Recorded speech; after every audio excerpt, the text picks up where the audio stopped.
teremos três temáticas acontecendo simultaneamente nesse mesmo espaço. Essa que eu tô puxando agora, tá fechado, né? Agora eu botei no ambiente, né? Por que no ambiente? Oi. Não tá vendo.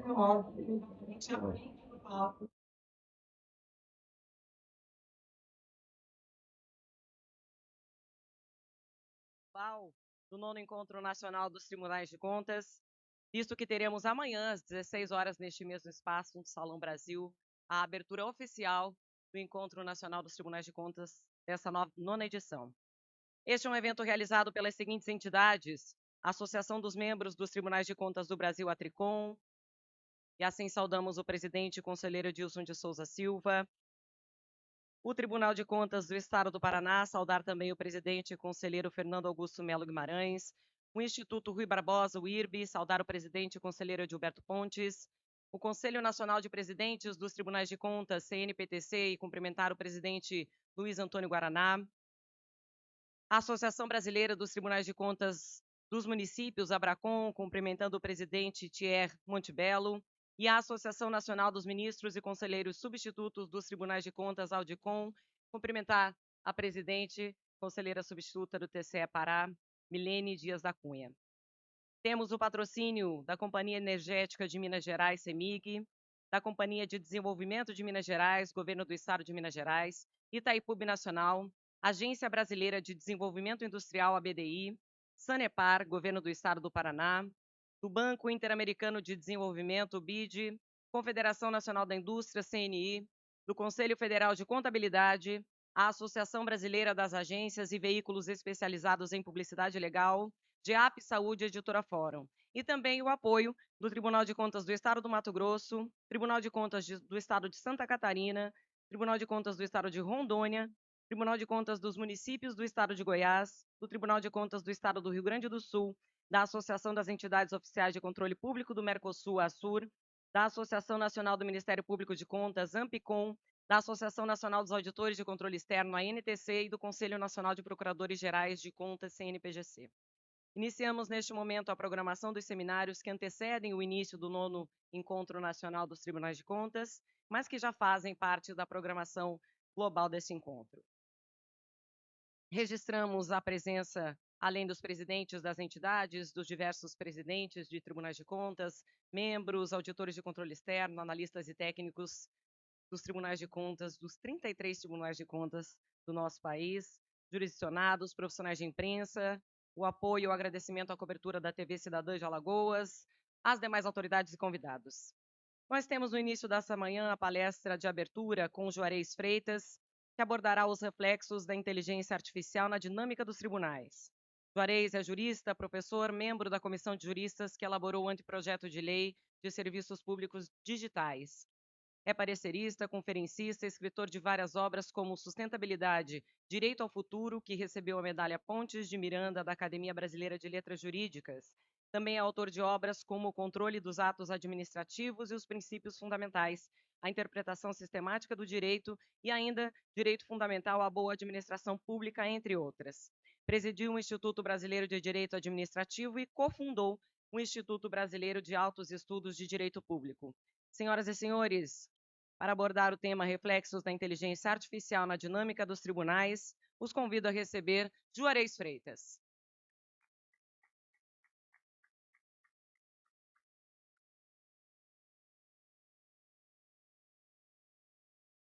A mão, né? Perfeito. Precaução. É só ligar para você. Deixa ali. Ah.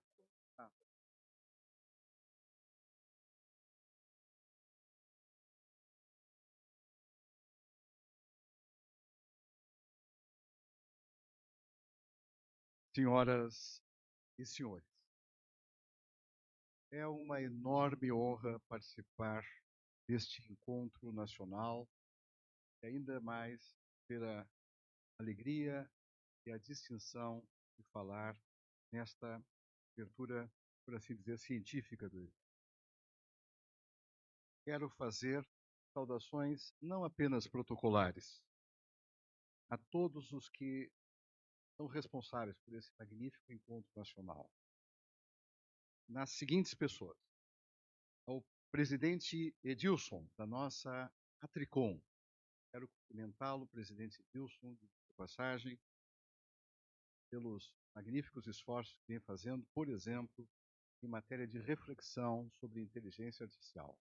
Acabo de ler um livro que a Atricom fez em parceria com o IRB e com o Tribunal de Contas do Estado de São Paulo.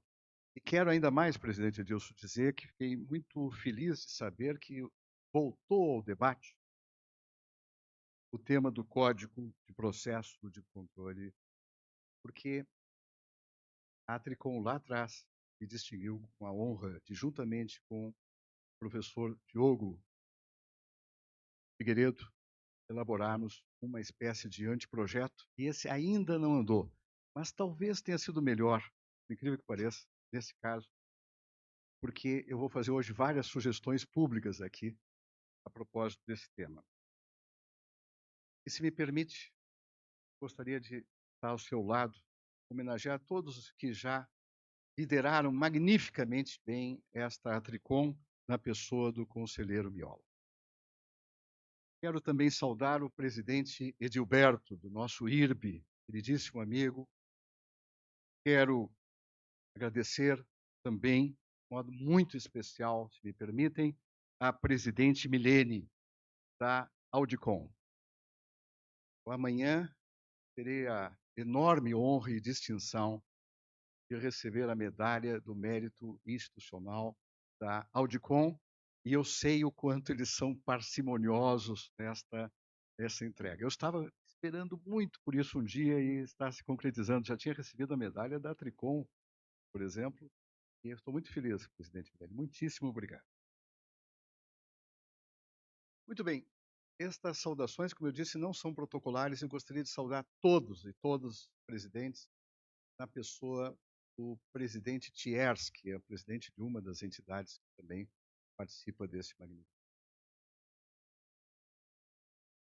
Sobre inteligência artificial, antes de adentrar propriamente no tema, eu quero dizer que faço questão, isso não é por razões de benevolência, de destacar que eu venho me dedicando ao estudo do que os tribunais de contas brasileiros estão a fazer, e não apenas os brasileiros, e não apenas os brasileiros.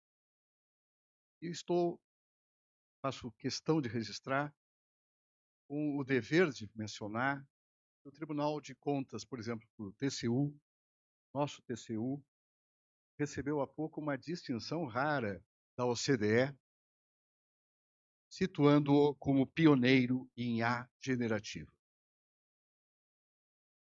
Mas não só. Quero destacar que estive agora na Paraíba, em João Pessoa, para um congresso memorável de direito administrativo, e lá pude ter notícias, e quero aprofundar esse estudo, da experiência com robô Turmalina. Bonito nome, né? Robô Turmalina. E fiquei, do que soube até agora, profundamente impressionado, bem impressionado, diga-se de passagem. Quero então saudar o conselheiro nominando pelos belíssimos esforços que faz a testa do nosso Tribunal de Contas da Paraíba. E quero também mencionar que examinei, e ainda preciso aprofundar, a experiência do Tribunal de Contas do Estado de São Paulo. Inclusive, o livro que acabei de mencionar sobre os desafios da IA. Ou seja, eu fiz o meu dever de casa. E espero, presidente Edilson, no 10º Congresso, poder aumentar a lista das menções aqui, porque eu pretendo me dedicar profundamente a esse tema. Muito bem. A primeira questão sobre inteligência artificial, a mais séria de todas, é entendermos o que é inteligência artificial. Pode parecer algo intuitivo. Não é. Não é. Esse é o primeiro ponto. Inteligência artificial não é mera automação. Muitos a tratam assim ainda hoje. Talvez um pouco menos hoje, em função da IA generativa, mas muitos a tratam ainda assim, como se fosse mera automação. Regular mera automação tem desafios importantes, tem complexidades, mas é muito, muito mais simples do que regular a inteligência artificial. Por quê? Então aí vai um conceito que foi apresentado num livro que fizemos, eu e o Thomas Bellini Freitas fizemos um livro chamado Direito e Inteligência Artificial em Defesa do Humano. E o nosso conceito, em linhas gerais, é este. É um sistema algorítmico dotado de adaptabilidade, relativa autonomia, emulatório das decisões humanas, imitativo das decisões humanas. Eu queria acentuar esse relativa autonomia. Vamos extrair algumas consequências iniciais, porque isso tem enormes repercussões jurídicas e também para o sistema de controle. Primeira observação a fazer. Dada a relativa autonomia, que nunca a máquina alguma teve até então, a IA aprende sozinha. O robô cai, não foi programado para levantar e aprende a levantar por si mesmo, com base nos dados, etc., mas aprende a levantar por si mesmo. Esta é a novidade. Isto muda tudo. Por quê? Número 1, a IA pode produzir atos jurídicos e não apenas fatos jurídicos. Portanto, nós vamos ter que, no mínimo, ela produz atos-fatos. Nós vamos ter que revisar toda a doutrina dos atos administrativos. Segundo, a IA, em função dessa relativa autonomia, é capaz de programar a si mesma. Hoje nós, compreensivelmente, dizemos que precisamos mais programadores. A IA é capaz de programar a si mesma. Terceiro, a IA tende a alucinar. Eu digo isso já na abertura, tende a alucinar. Alucinação de máquina é uma tendência. Então, quando alguém me diz, esta máquina até agora tem se revelado infalível, eu digo, falta pesquisa sobre isso. Uma das minhas primeiras experiências com IA generativa, conversando com o chatbot, eu pedi para discorrer sobre sustentabilidade e direito ao futuro, tema de um livro meu. E fez uma dissertação rapidíssima sobre o tema, cá entre nós, com algumas ressonâncias no meu estilo, mas isso é um detalhe, sem mencionar o meu nome. Quando eu mencionei o meu nome, eles, sim, é um grande jurista brasileiro, quer dizer, deu uma maciada assim, né? Mas o pior é que, no final, colocou uma lista de referências bibliográficas. Minha primeira experiência, depois tive várias dessas, eu tenho um catálogo de alucinações de máquina. E estava lá uma obra inexistente nas referências bibliográficas. E o mais grave é que é inexistente, mas com um título pomposo, solene. Né? E eu disse à máquina, este livro, chequei evidentemente, esse livro não existe. E o chatbot prontamente concedeu, de fato, este livro não existe. Aquilo foi um alerta formidável. Quando eu ouço, aqui temos um chatbot no sistema tal, eu digo, e me diz que é infalível, eu lembro de algo importantíssimo, chamado automation bias, o viés da automação. Inteligência artificial não é mera automação, mas é automação também. E aí, o que consiste o viés da automação? Consiste em acreditar que, por ser máquina, é infalível. Esse é um dos maiores riscos que nós temos ao lidar com IA. Eu prefiro o contrário. A minha relação com a máquina, inclusive jurídica, é de que a máquina tende a alucinar. E essa é a minha proposta, inclusive, de trabalhar com as presunções jurídicas daqui para diante. Ela produz atos jurídicos? Sim, mas ela não tem presunção de legitimidade. Percebe? Isso é muito importante, nós vamos ter que trabalhar cada vez mais, porque ela cada vez mais está fazendo atividades meio de polícia administrativa. Lato sensu, fiscalização.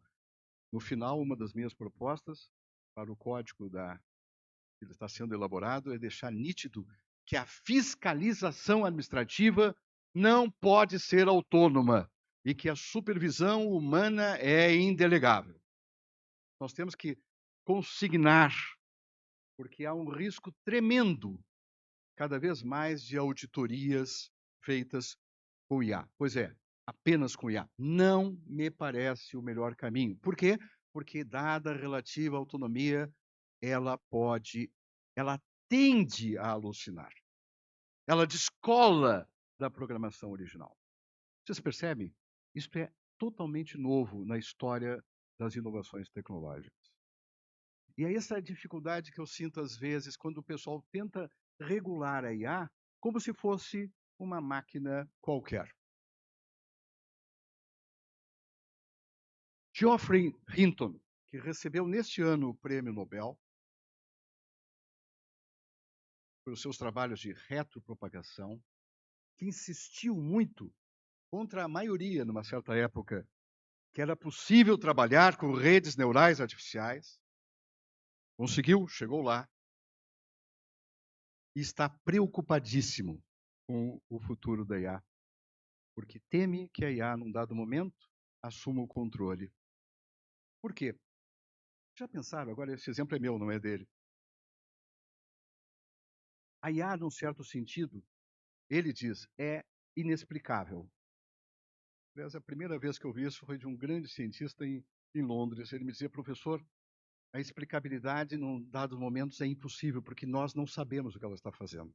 Aquilo foi também outra epifania, outra revelação muito importante na minha vida de pesquisador sobre essa matéria de AI e direito.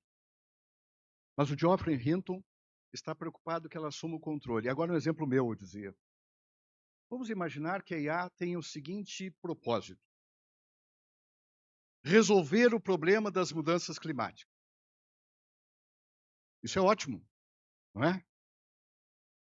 Porém, ela pode chegar a uma conclusão por si só, que a humanidade é culpada pelos problemas da humanidade. E ela pode, bom, sabe uma coisa? Tem alguém aqui que está incomodando aqui o planeta. Já pensaram que ela pode deliberar a partir daí? Este é o risco, talvez mais importante, de lidar com a IA.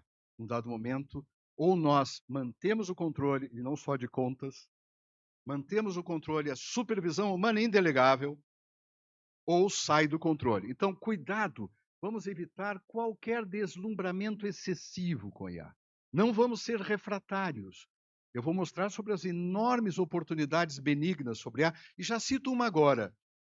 Saiu há pouco um estudo científico, numa das melhores revistas do mundo, estudando exatamente 1.500 políticas públicas voltadas à redução das emissões.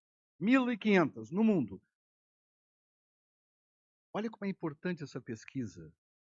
1.500 políticas públicas voltadas para a redução das emissões. E graças a IA, chegamos a uma conclusão alarmante.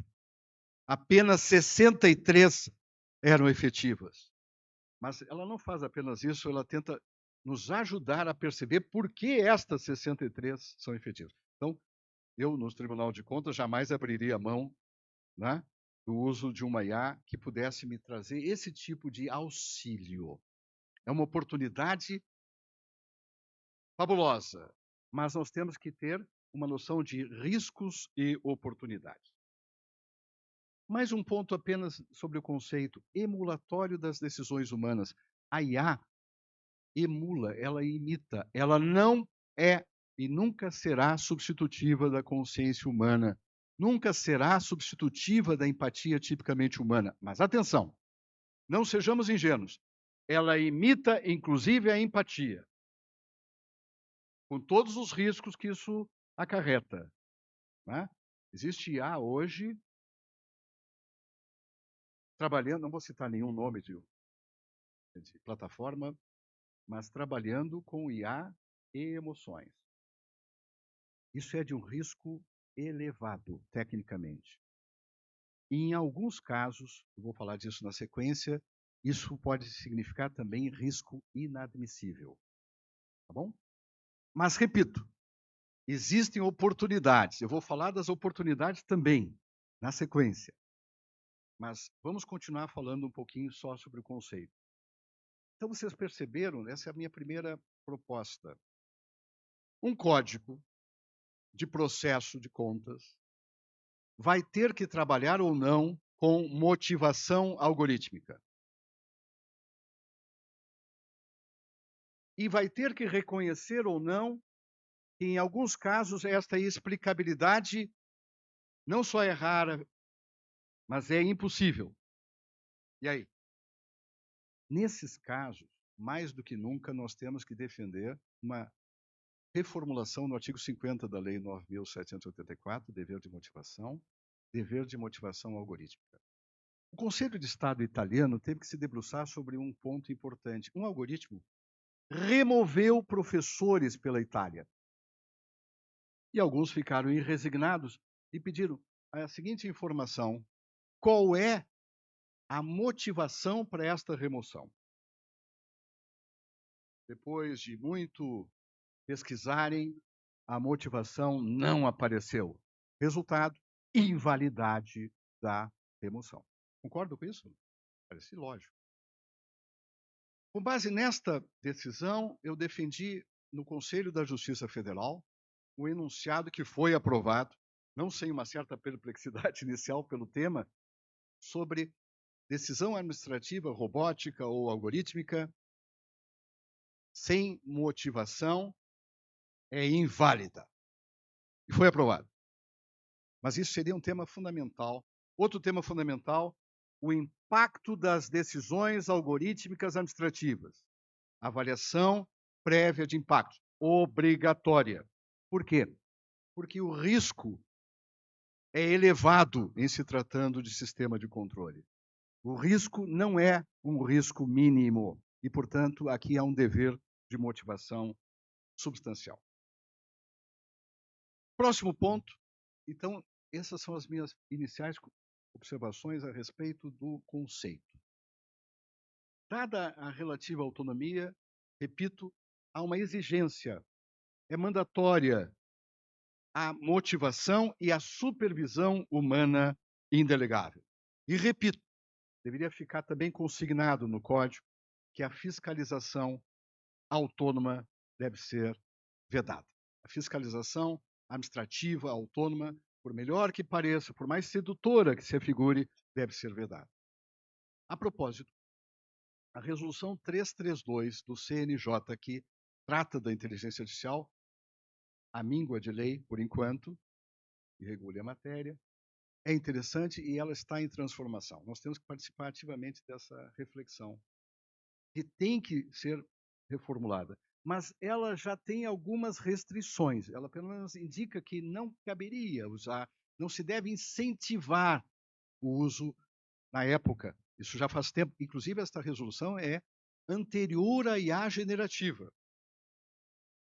A IA generativa veio fazer, assim, escancarar a questão da relativa autonomia, a tal ponto que o ato legislativo, a regulação da União Europeia, teve que ser reformulada no início desse ano para já incluir a inteligência artificial generativa. Mas essa resolução é um bom ponto de partida para a nossa reflexão, tendo em vista que também o sistema judicial é de elevado risco. Muito bem. Riscos na União Europeia. A regulação de inteligência artificial tem sido baseada em riscos e, ao que tudo indica, a nossa no Brasil também o será. Pelo menos é o PL que está no Congresso Nacional. Eu prefiro dizer riscos e oportunidades, mas esse é um detalhe. Quais são os riscos? Primeiro, riscos inadmissíveis. A inteligência artificial, em dados pontos, não pode ser aplicada na União Europeia. O ato que entrou em vigor neste ano já está em vigor na União Europeia. Tem uma série de questões de policiamento preditivo que eu não vou poder mencionar, de reconhecimento das emoções que eu não vou poder mencionar, mas eu quero mencionar dois pontos que nos interessam profundamente aqui no Brasil. Deepfake em eleições. Isto é caso de risco inadmissível. Portanto, é caso de proibição. de vedação. Nós não temos que ter medo de falar abertamente que há riscos inadmissíveis de IA. Segundo, IA que induz criança a se prejudicar, de alguma forma. Agora mesmo é um caso momentoso que eu não vou reportar, porque é muito triste, envolvendo uma criança que foi induzida, um desfecho pavoroso, induzida a erro por IA. Banimento, proibição. Estão de acordo ou não? Há riscos inadmissíveis. Nós temos que tomar muito cuidado com isso, porque existem pessoas, não, se regular muito, vamos frear a inovação. Não, não, não. Há limites intransponíveis, eticamente intransponíveis. Segundo, há riscos elevados. Por exemplo, atividade jurisdicional, toda atividade de justiça é risco elevado. No meu entender, toda atividade de contas risco elevado. E aqui o controle tem de ser maior. Tem de ser maior. Cuidado. E há riscos limitados, por exemplo, geração de conteúdos. Isso eles inseriram agora, para apanhar a inteligência artificial generativa. Só que, detalhe, geração de conteúdos, por IA generativa, risco limitado, dever de transparência, mas não se o risco for elevado pela atividade. E o risco no sistema de contas é elevado pela atividade. E, finalmente, há riscos mínimos. Por exemplo, o spam, o anti-spam, é risco mínimo. No caso da União Europeia, eu li uma pesquisa recente que cerca de 80% das atividades seriam consideradas riscos mínimos. O que, para mim, é um pouco problemático, mas eu não vou ter tempo agora de analisar isso.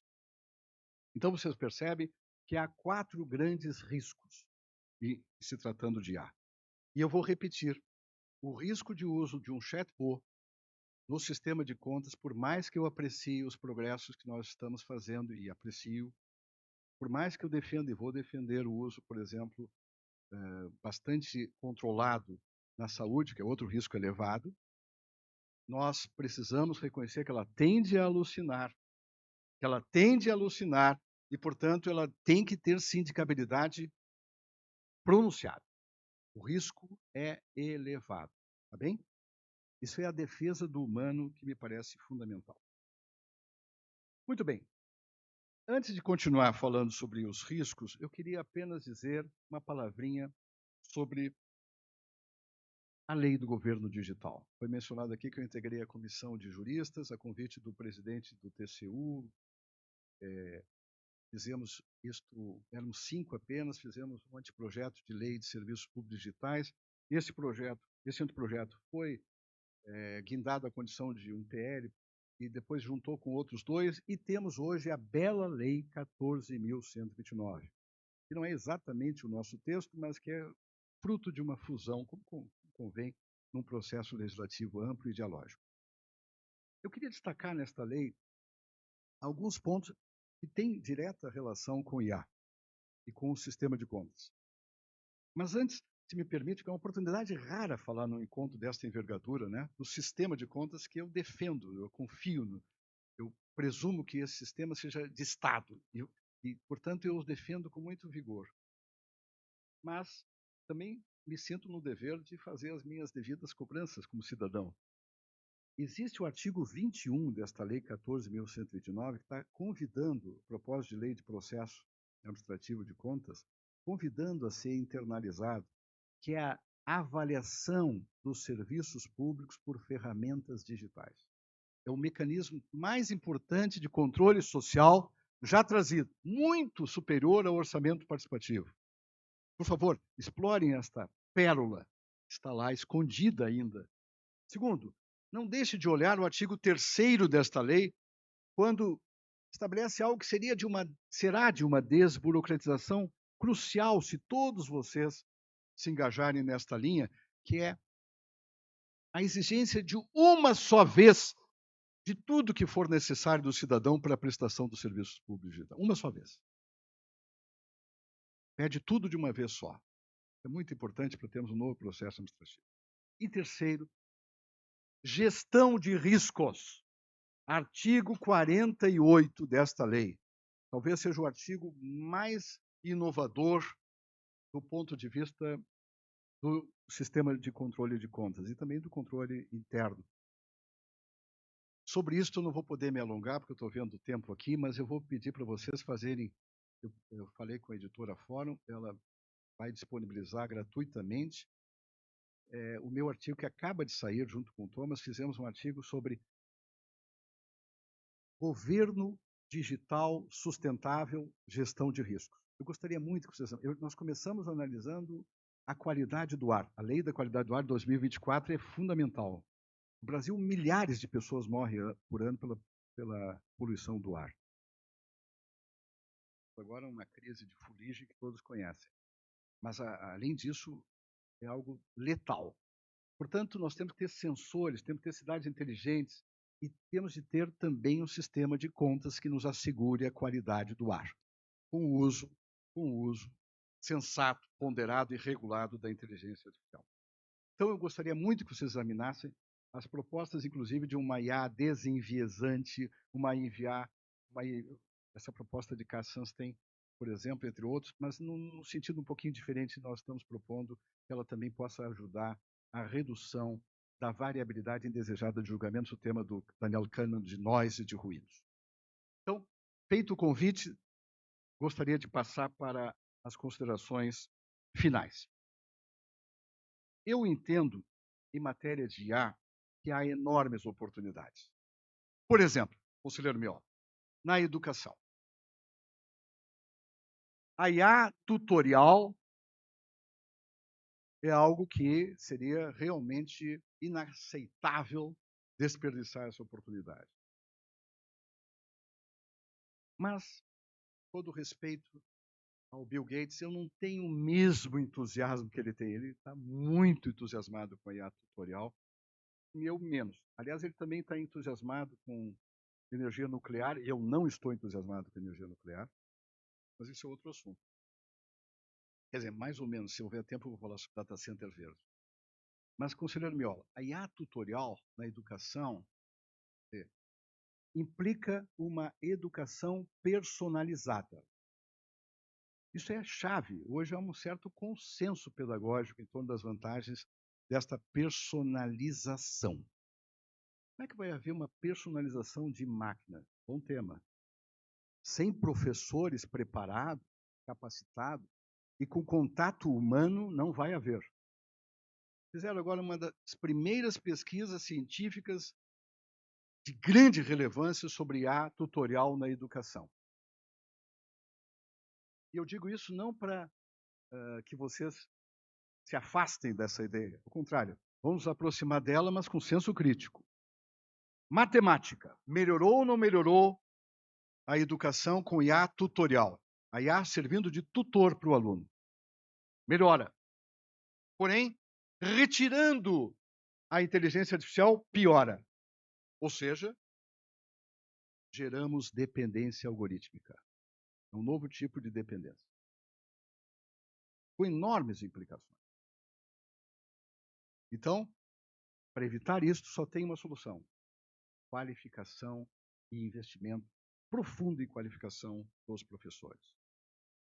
Segundo ponto, IA e saúde. Aqui quero mencionar um bom plano brasileiro 2024. Vale a pena vocês examinarem. O Plano Brasileiro de Inteligência Artificial. Está ainda pendente de chancela por decreto. Foi anunciado e tal, mas ainda pende, mas não importa. Deem uma olhada nesse plano, por favor. E eu vou destacar no plano o Meu SUS Digital.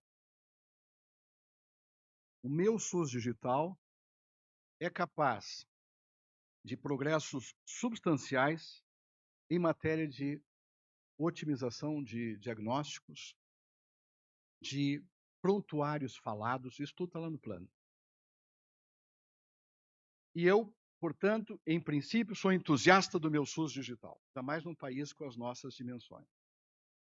Vírgula, o meu entusiasmo nunca é excessivo. É preciso controle. Aí eu conto com vocês. Por quê? Controle de qualidade dessa política pública. Por quê? nada substitui a ação terapêutica da relação presencial médico-paciente. A inteligência artificial deve ser utilizada não para substituir o médico, mas para liberar o médico para ter tempo de ser humano na relação com o paciente. Exercitar a compaixão, a simpatia, mais do que a empatia. Parênteses. Empatia não é necessariamente uma coisa boa, hein? Grupos criminosos têm empatia. Deu certo? Psicopatas nem isso têm. Mas os grupos criminosos podem ter empatia. É preciso ter uma simpatia altruísta. Sobre isso há uma série de estudos já importantíssimos fazendo essa distinção. Então, vamos usar na saúde? Vamos. Com a avaliação das decisões algorítmicas. E aí, a OCDE fez um ranking. Vale a pena conhecer esse ranking. De governo digital no mundo. O último relatório ainda é do ano passado. E nós vemos, por exemplo, o Canadá com esse tipo de análise de impacto de decisão algorítmica que eu acho que vale a pena um debate, uma reflexão. Então, meu SUS digital, personalização da medicina. Sim, mas personalização não significa que a inteligência artificial vá fazer as vezes de médico. Um bom médico, uma boa médica tem força terapêutica em si. Vocês concordam com isso ou não? Assim como há pessoas que têm força patológica em si. Eu não vou dar exemplos, mas há pessoas que chegam na casa da gente e as plantas murcham. É uma verdade ou não? Chega, por favor, recolhe os vasos. Recolhe os vasos das nossas plantinhas. Mas há pessoas que chegam e as plantas parecem que rejuvenescem. É ou não é? Mais um ponto. Pena que eu anotei muitas coisas aqui sobre Estônia, etc., mas fica para uma outra vez nos nossos grupos de estudos, espero. Sobre oportunidades ainda, eu quero mencionar que o Brasil tem tudo, absolutamente tudo, para ser um hub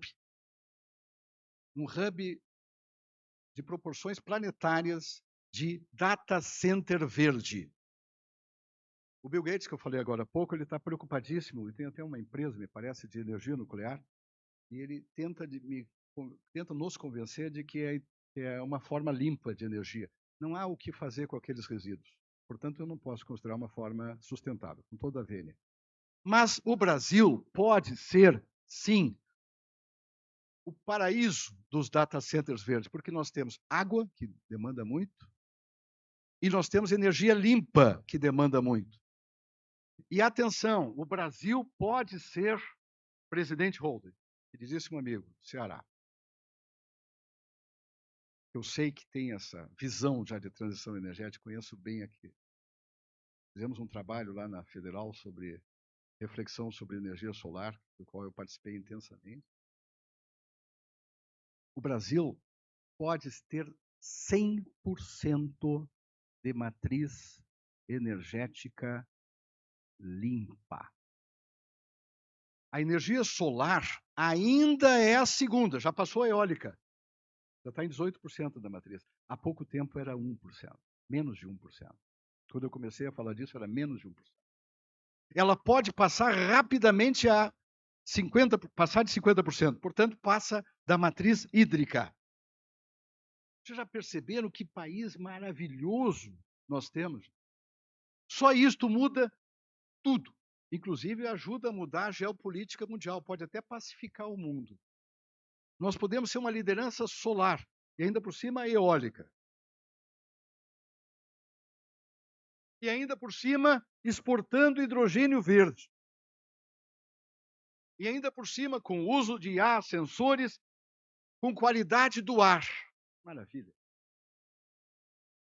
Regulando os veículos autônomos voadores, que nós vamos ter que fazer daqui a pouquinho, já temos que fazer. Aliás, já houve o primeiro voo. Eu estou preocupadíssimo com isso. Eu fui um dos primeiros a orientar no Brasil um trabalho sobre regulação de drones. Eu estou preocupado. Mas esse é outro assunto. Então, nós temos tudo para ser uma liderança mundial de sustentabilidade. No Pacto pelo Futuro, que é um documento importantíssimo da ONU neste ano, quase tão importante como a Agenda 2030 de 2015. No Pacto pelo Futuro, cujo anexo número 1 é Pacto Global Digital, toda IA, todo governo digital tem de estar orientado para as ODS. Se a IA não for sustentável, no meu entender, ela já está na ilicitude. Porque a nossa Constituição positivou todos os 17 ODS antes da Agenda 2030 existir. É um tema que eu faço absoluta questão de enfatizar e frisar. E então, agora sim, encerrando, eu quero fazer um apelo final às senhoras e senhores. Como cidadão, como professor. Eu reservei essa parte final para esse apelo dramático. Eu estou muito preocupado com os concursos públicos no Brasil.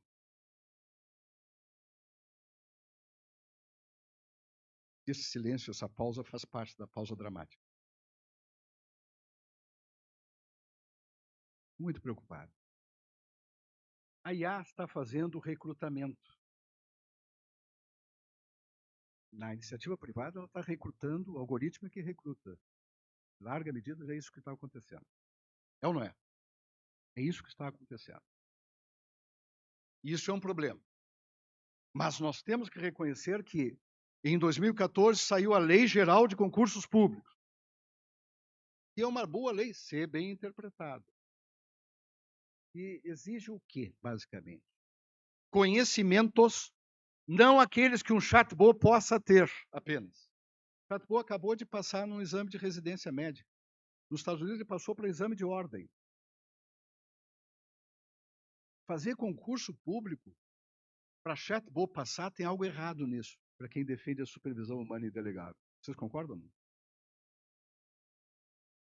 Segundo, fala-se muito em soft skills. Eu, inclusive, falo de soft skills. Quais soft skills nós vamos querer? No exame psicológico, o que nós vamos querer realmente? Nós estamos habilitados para trabalhar com isso? Terceiro, a lei fala não apenas em conhecimentos, mas em habilidades e competências. E esse é um debate que me parece absolutamente prioritário. E vou lhes dar um depoimento, e por isso o tom de apelo às senhoras e senhores, para que reflitam sobre isso. Eu acabei de ver, chegou ao meu escritório, um caso que me deixou espantado. E depois eu vi que não era um caso isolado. Um determinado concurso público, por delicadeza não vou mencionar qual, mas de grande repercussão no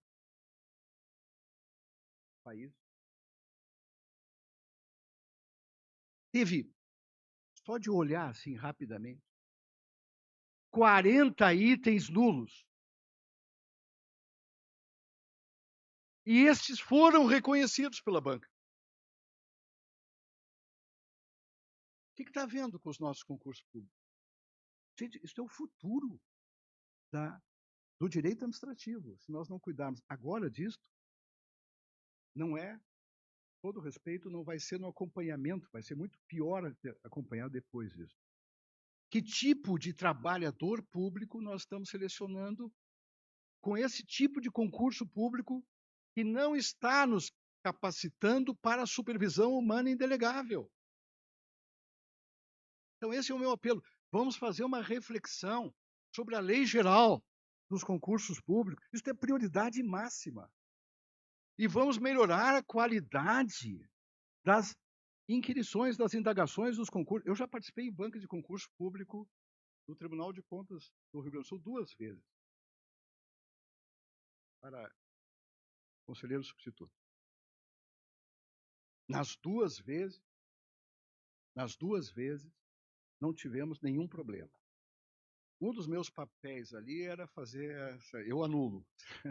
Eu tinha esse papel. Levantava uma questão, não, essa não dá, eu anulo. Era o meu papel. Mas foi bom, não tivemos nenhum problema importante. Agora, mais do que não ter nulidades, a minha questão é: que tipo de conhecimento, habilidade e competência nós vamos querer? Nós não podemos, diante da IA generativa, desse novo mundo, fazer concurso à moda a essa moda mecânica, repetitiva, com todo respeito, com esse descuido. Descuido é uma palavra boa. Então, com isto, fiz o meu apelo, aproveitando a tribuna aqui, como cidadão. Eu confio muito no sistema de contas, essa reflexão precisa ser feita. Ao lado, em paralelo com essa reflexão magnificamente importante, que é do Código de Processo Administrativo. Quem sabe, assim como tivemos, conselheiro Elvésio, assim como tivemos oportunidade de ter aquelas reflexões, foram tão importantes que lá atrás fizemos, agora estejamos na hora, inclusive eu, de oferecer uma contribuição de atualização. Às vezes, a gente lamenta porque uma coisa não aconteceu, talvez ela não estivesse madura. Essa lei 14.129 só aconteceu porque estava madura, foi unânime no Congresso Nacional. Mas nós temos várias outras propostas que eu, inclusive, encaminhei algumas, que ainda não estavam maduras. Isso faz parte do jogo, todos vocês sabem disso. Mas é muito, muito importante que nós tenhamos a construção de um novo sistema de contas. Eu deixei para outra vez falar sobre o direito administrativo não adversarial. Eu pediria que vocês, por favor, fizessem a gentileza de podem baixar gratuitamente na revista de Direito Administrativo da FGV, é um artigo meu chamado Direito Administrativo Não Adversarial. Eu estou refletindo há muito tempo sobre a questão dos acordos administrativos, vou deixar isso de fora hoje, apenas faço o registro. E surgiu agora há pouco uma proposta chamada de Habermas Machine, a máquina do consenso. Você já pode imaginar se eu concordo ou não com essa máquina de consenso. Mas ela pode ser auxiliar. Nada, porém, substituirá a indelegável atividade humana no que o humano tem de melhor. Compaixão, simpatia, altruísmo, dignidade. Muito obrigado.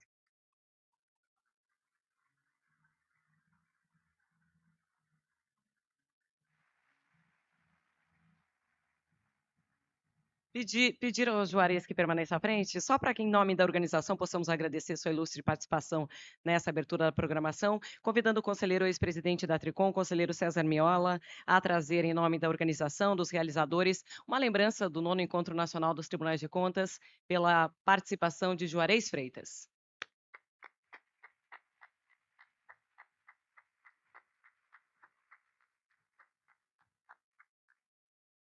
Juarez Freitas, que amanhã será homenageado, condecorado com uma medalha da Audicom, não é, conselheira Milene? Nesta plenária, quando fizermos a abertura do 9º encontro. Mais uma vez, senhoras e senhores, uma salva de palmas a Juarez Freitas e ao início da nossa programação.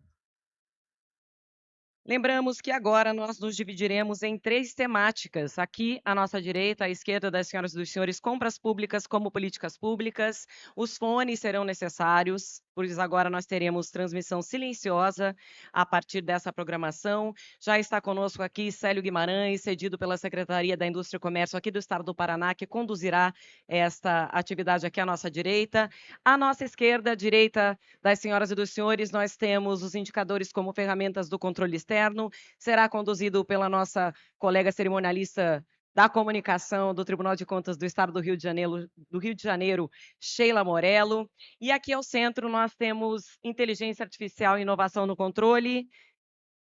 Comigo, essa que vos fala, e nós seguiremos com a programação até o encerramento